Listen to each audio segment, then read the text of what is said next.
Hi, I'm Pete and welcome to Just a Few Acres Farm. When we started our farm, one of our goals was to have a continuous supply of our products for our customers, no matter the season. That's not an easy thing to do, and it takes a lot of planning with a calendar in front of us, because all the different animals that we grow have different growth periods, and so we're taking them to the butcher at different times.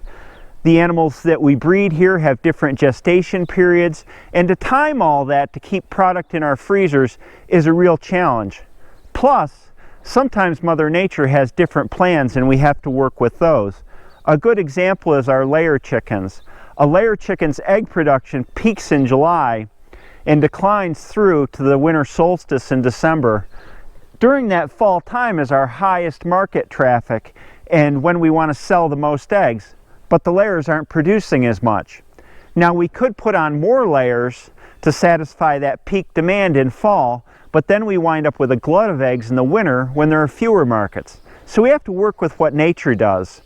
In this video I'm going to walk you through all the different types of animals that we grow and explain the production schedule for each, with the goal of keeping product in my freezers and your freezers throughout your farm's life cycle. Let's start with laying chickens. We replace half of our flock every year, and that way we don't have any chickens that are more than 2 years old, because a hen's laying capacity declines steeply after 2 years. At 2 years they become stew chickens and we sell them that way. We receive layer chicks from the hatchery in early May, and there's a reason for this timing. If we get them as day olds in early May, they start laying in November. And a young layer chick will lay right through that first winter when the older layer chicks all but quit egg production. We started out with starting pullets in the fall, figuring, well, the start of egg production in the spring will be good because of high summer demand. But it turns out if you do that, they start laying in the spring, and then that following winter their production goes way down as well. So it's best to start them in the spring so they lay through that first winter and we have eggs available for our customers. Broiler chickens have a fussy growing schedule for us.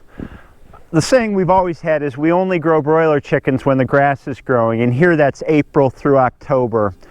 Broiler chickens are like race cars. They are very touchy and they could never survive this weather in these pens outside. We'd have to grow them indoors, and in my opinion the quality of the meat would change drastically, so we don't do that.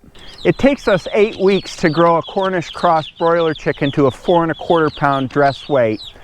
And our timing for these is somewhat complex because we bring fresh to market all summer long. So our first shipments from the hatcheries come in the first week of April, and then we stagger the deliveries every 2 weeks through the summer, so we have a continuous supply of birds maturing for butcher.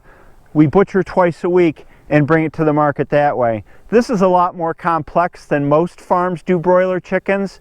Because they're selling frozen, they can just do them all at once or in a few batches and then put them in a freezer.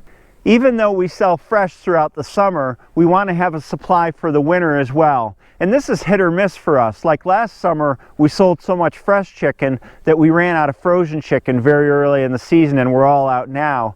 But the goal is to store enough chicken away during the butcher season so that we have frozen stock to last through the first chicken of the next year, which happens in late May, right around Memorial Day weekend.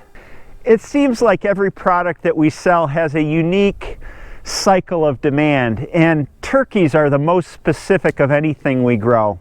We used to try growing turkeys throughout the summer and bringing them to market like we do chicken, but there was no demand for them until Thanksgiving came. So now we just grow one batch timed for the Thanksgiving and Christmas and New Year's holidays, because that's when people buy them.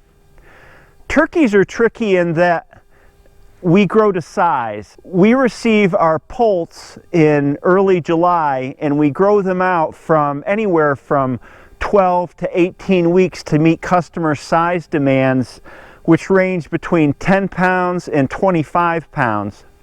When it comes to butchering turkeys, we have to take into account the weather as well, because we're doing our own butchering outside, and the weather gets real dicey here towards mid-October. So our goal is to start butchering turkeys in early to mid-October and finishing them up by the end of October before everything freezes up. This means we're selling turkey frozen for Thanksgiving. So you see, every animal is tricky in its own way, but for me, pigs are especially tricky. They're highly variable in terms of how big a litter they'll have. It can be anywhere between 4 and 14 piglets. And it's just the nature of piglets that you don't know how many are going to survive. So even if you have a good litter, mom could step on a few, you could have a few runts that don't make it. So we've had a really hard time keeping pork in the freezer year-round. Pigs have a short gestation period, 3 months, 3 weeks, and 3 days. It's really easy to remember. It's more difficult for me to remember when to put the boar in with the sows to time their delivery schedule correctly.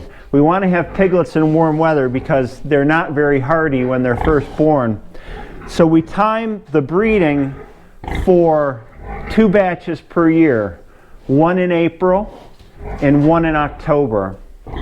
The other tricky thing about pork is that much of the demand for pork is in the summertime, but in my opinion, there's a big difference between the 2 batches of pigs that we raise every year. In the summertime, we have pigs out on pasture and they're foraging, and their meat is just delicious from that extra foraging that they do and all the different foods that they take up. That summer pork sells in the winter. That's the good stuff in my opinion. The winter pork is grown when there isn't anything to forage for. The ground here is frozen, it's snow covering, it's cold outside. So we grow those pigs in a 3-sided barn, and they eat almost 100% grain along with a hay supplement. I don't think their meat's as good, but it's just the way nature works, and we have to deal with it.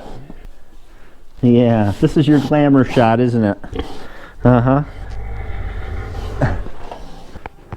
We grow cats too, but as everybody knows, cats are on their own schedule, right?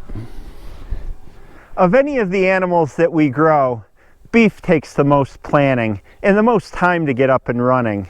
A cow has a 9-month gestation period, just like people do. We breed our cows in late July and early August so that they calve the following April, again, timed with the start of the grass growing. Once you have a calf, if you're doing 100% grass-fed, it takes at least 2 years to grow that calf out to butcher weight. If you're doing grain-fed, you can grow them out to butcher weight in as little as 15 months, but the meat is going to be much different. It looks more like veal than beef to me. It has this really light pink color. So if you have a calf that's born in April, that calf will grow and be ready for the butcher in 2 years in the summer or the fall of that season. And that's timed well for the summer tourist season here in our area, where the big spending tourists come to the market on vacation and buy the expensive steaks. We'll stagger sending steers to the butcher from June all the way through October. And then when winter comes, we focus on cull cows. Those are cows that have gotten old or won't breed anymore for one reason or another. We send those to the butcher in December, January, February, and that's timed well for the sort of winter eating season, when customers are more focused on soups, stews, and roasts, where you get the added advantage of the flavor that an older cow has. Even though they're a little bit tougher, that flavor really comes through in a slow-cooked dish like those. All of this growing schedule that I'm talking about depends on the use of freezers like these guys. And if you're in the small farming business, carrying freezer stock is what business is all about.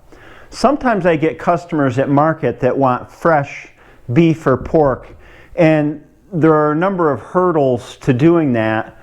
The first being, when you send beef and pork out to a USDA butcher, which is the law, you get it back frozen. The second hurdle is that if you're having a large animal slaughtered, like a pig or a beef cow, you can't sell all that meat before it needs to be frozen. I can't tell the difference between a good frozen cut of meat and a fresh cut of meat, but I think that we've all just been taught to prefer fresh. for various reasons. The first being the frost-free freezer, where you have a freezer in your house that defrosts once a day. It actually warms up slightly above freezing to melt the frost off. Meat stored in a freezer like that will decline in quality within a few months. But if you're storing them in big freezers like these are kept at 10 to 20 below zero and they never defrost. We eat meat out of these that's up to 3 years old, and I can't tell a difference in the quality of that versus something that's been frozen a few months. So storing freezer meat is about educating your customer base on why you have to do it and that it really doesn't decline in quality. We do, as a part of good practice, make sure that we rotate out our stock so that anything we have in our freezer sells within 6 months of being frozen. Even though I've laid out an ideal schedule here, it's still a work in progress for us. Things always come along that disrupt our schedule. The thing I always remember and sometimes gives me a lot of stress is that if I don't have something at market this week, the customer's not going to buy twice as much of that thing next week. They're going to go someplace else and buy it because food works that way. People buy on a weekly supply for the most part. I hope you enjoyed this video. I hope it was informative. If you have any questions, shoot me a comment down below. Please remember to like and subscribe to our channel. It helps us out a lot. Have a great day, and I'll see you next time.